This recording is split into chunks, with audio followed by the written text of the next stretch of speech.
Olá, Marco Antônio Villa, muito obrigada por ter vindo ao 1964. Eu que agradeço o convite.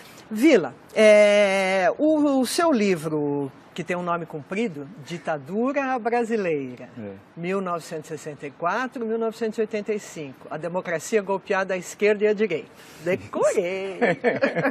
Está criando partido, não está apostando no golpe. Não, criando grupo, mas um partido revolucionário, por forte influência cubana, com base nos soldados, cabos, marinheiros e sargentos das Forças Armadas e com o intuito golpista estatal. E aí a influência nefasta, a Revolução Cubana fez um mal danado à América Latina, ao Brasil em particular, que era desprezar a política e apostar na solução armada, e solução armada não há política. Então você tinha o Brizola, tinha o Jango com sua proposta de golpe, tentou várias vezes, né? Inclusive impondo o Estado, tentando impor o Estado de sítio em 63. Não conseguiu, teve de retirar a medida. Depois tinha sua proposta de golpe. Tinha a Ligas Camponesas e o Movimento Revolucionário de Tiradentes, que era seu braço armado, que em 62 foram descobertos, a imprensa toda noticiou, 7 campos de treinamento guerrilheiro do Julião com dinheiro cubano. E sabe-se que é dinheiro cubano porque caiu um avião, foi aberta a mala diplomática e lá tem as provas dessa ligação.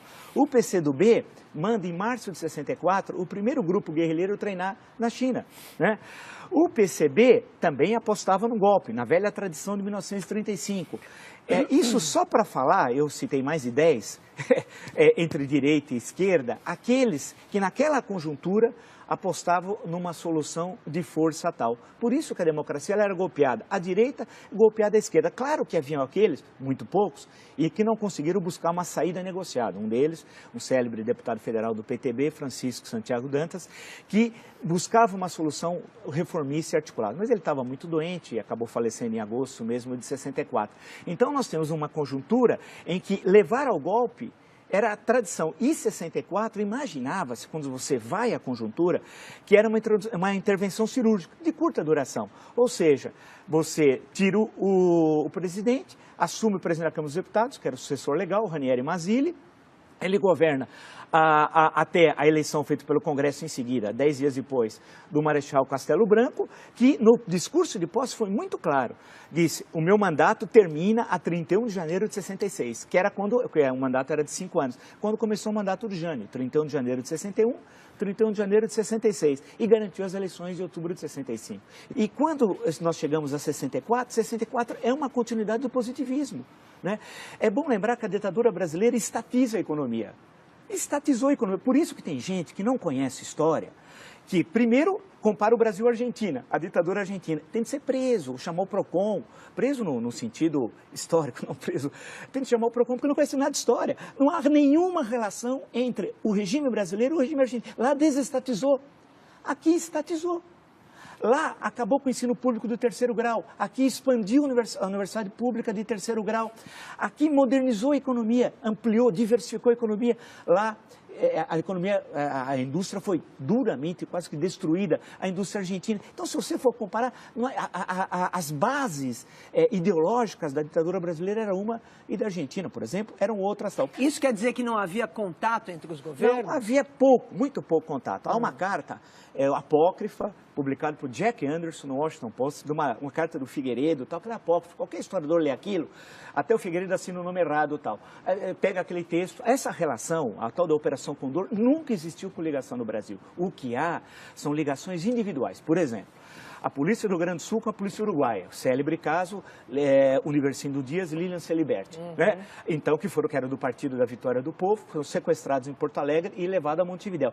Mas esses casos, que ocorrem também logo depois de 76, com o golpe na Argentina, e algo depois em 73 no Chile. Mas o que eu insisto muito em destacar, é que o período 64, 68, na questão que você colocou, como é possível chamar de ditadura? Ele precisa mudar o dicionário. O conceito de chamar o Bobbio, se fosse possível chamá-lo, e mudar o conceito de ditadura no dicionário de política. Por quê? Nós tivemos em 64, em 68, eleições diretas para governadores em 65, outubro, para 11 estados, porque não era coincidente as eleições, com o quadro partidário anterior.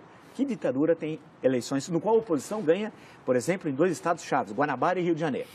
Tivemos eleições em 66, tivemos eleições em 68, que ditadura tem passeata dos 100 mil? Como tivemos no Rio de Janeiro, você nem começa a fazer a passeata.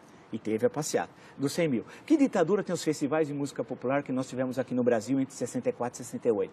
Que ditadura tem o movimento artístico, o teatro, por exemplo, que nós tivemos no período teatro de contestação? A interpretação mais comum, vamos dizer, a respeito desses assuntos de outros historiadores que passaram por aqui, é que, por exemplo, em relação à vida cultural, ela foi formada durante o período anterior à ditadura e ela se espalhou ali a despeito do general-presidente.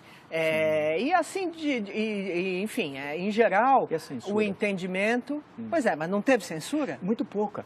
O Show Opinião, por exemplo, que é de 64, teve depois algumas mudanças da principal, primeiro foi a Nara, depois a Maria Bethânia e tal. Você teve algumas... É que você combinou, não é democracia. Aí que é necessário ver os conceitos. Nós temos o período 64 a 68, é uma combinação de autoritarismo com resquícios da ordem democrática da Constituição de 46. Então, nós temos um mix que explica esse período 64 a 68. Explica, por exemplo, a publicação de romances como Quarupi, do Antônio Calado, né? O teatro, a oficina, a arena e não só. Explica o cinema, né? O cinema. É bom lembrar que a ditadura queria lembrar filme para apoiar o cinema nacional. Eu queria saber que ditador na América Latina criou uma empresa para apoiar o filme nacional. Mas vê como que a coisa é diferente aqui. Então, período 68, 78. Agora, veja a contradição. Por isso que a gente não deve temer. Se construiu uma leitura do regime militar que me parece muito equivocada. Se o AI-5, como é sabido, vigorou de 13 de dezembro de 68 a 31 de dezembro de 78, em 74, nós tivemos uma eleição relativamente livre para o Senado. O Brasil tinha 22 estados. O MDB, a oposição, ganhou em 16, perdeu em 6, na verdade perdeu em 5, e no Maranhão era candidato único da Arena. Né? E o que aconteceu? Quem assistiu, se tem alguns vídeos, o regime militar que criou o horário político gratuito. A versão do regime militar não havia, que era para igualar a Arena e MDB. Quem lembra, Orestes Quercia, candidato aqui em 74, explicando a concentração de salários, fazendo um gráfico com dados do Diese, né, do Barelli, e mostrando a... Teve alguma ditadura que teve eleição? Teve eleição na Argentina, no Chile? Claro que não. Agora, o que tinha? Tinha cassação, claro. Em seguida, o que acontece? Você tem parlamentares, já eleitos em 74, numa vitória histórica, algumas eleições do Lisânias Maciel. É que a grande questão é que há uma leitura que hoje é fundamentalmente ideológica, com a carga ideológica do presente, sobre o período de falar ditadura 79. Por quê? 1º de janeiro.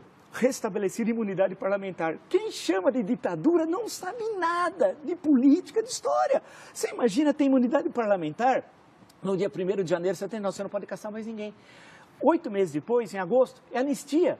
E todos foram libertados. Alguns não foram, mas foram logo depois, todos. E saíram, tinham cerca de, eu tenho um número no livro, são 70, 80. É bom lembrar que no Estado Novo tinha 10 vezes mais, quando veio a anistia em 45. Aí, eleição de 82, chamada de ditadura, eleições que você tem 5 partidos, um dos quais se proclamava socialista, o Partido dos Trabalhadores. E com a vitória da oposição em São Paulo, Franco Montoro, Minas, Tancredo Neves, Rio, Leão Brizola, não só a vitória, mas a posse. Então, chamar o período 79 a 85 e em 84, especialmente entre janeiro e abril, a campanha das diretas. Quer dizer... Mas isso já era o fim da ditadura. Mas não é mais ditadura. Tá bom. Okay. Porque não existe ditadura com liberdade, com comício, com 1,5 milhão nas ruas. Não há na história do mundo. Nem na ditadura romana, que tinha outro caráter.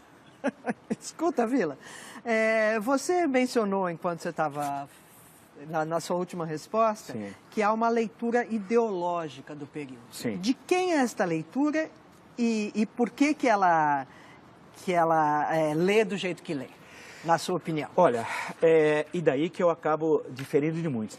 Quando vem a anistia, retorna ao Brasil, acaba com o banimento, vem os caçados, exilados, perseguidos, etc. E os que estavam aqui voltam a ter vida legal e tal, né?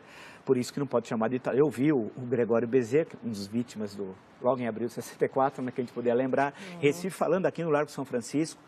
Isso devia ser setembro, por ali, outubro, não sei, de 79 e tal. Fui ouvi-lo porque era um mito para todos nós naquela época e tal. Então, a grande questão, e essa é uma construção que eu ouço falar sistemática, que está no livro didático, e já ficou vitoriosa, de que a luta armada levou à democracia. Isso é uma falácia. E eu faço questão, porque eu escrevi vários artigos, isso está no meu livro também, porque nenhum grupo de luta armada defendia a democracia. Não há uma vez a palavra democracia. Se você pegar o livro Imagens da Revolução, do Daniel Arão e do Jair Ferreira de Sá, lá tem quase todos os documentos, você procura, você não acha um que tenha a palavra democracia.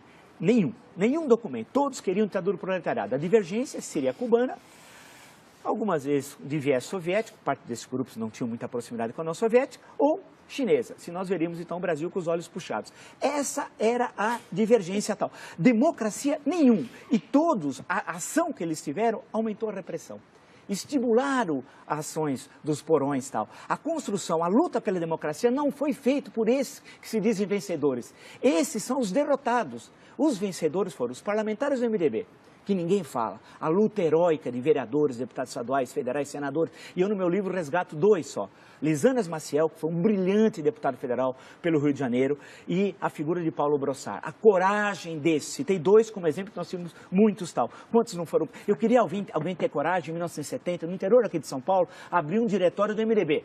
O padre na missa ia falar, não se misture com aquele homem perigoso que abriu o diretório do MDB e tal. Então esse é o MDB, o papel da Igreja Católica fundamental, e no caso de São Paulo, a figura épica de Dom Paulo Evaristo Arnes, do movimento estudantil, do movimento sindical, dos intelectuais, jornalistas, artistas, da dona Terezinha Zerbini, que abriu aqui o movimento feminino pela anistia. Todos esses estavam falando em quê? Democracia, respeito ao voto. Os grupos de luta armada desprezaram. Eu faço questão, no meu livro cito, leiam, entram no Google, Mini Manual do Guerrilheiro Urbano, leiam.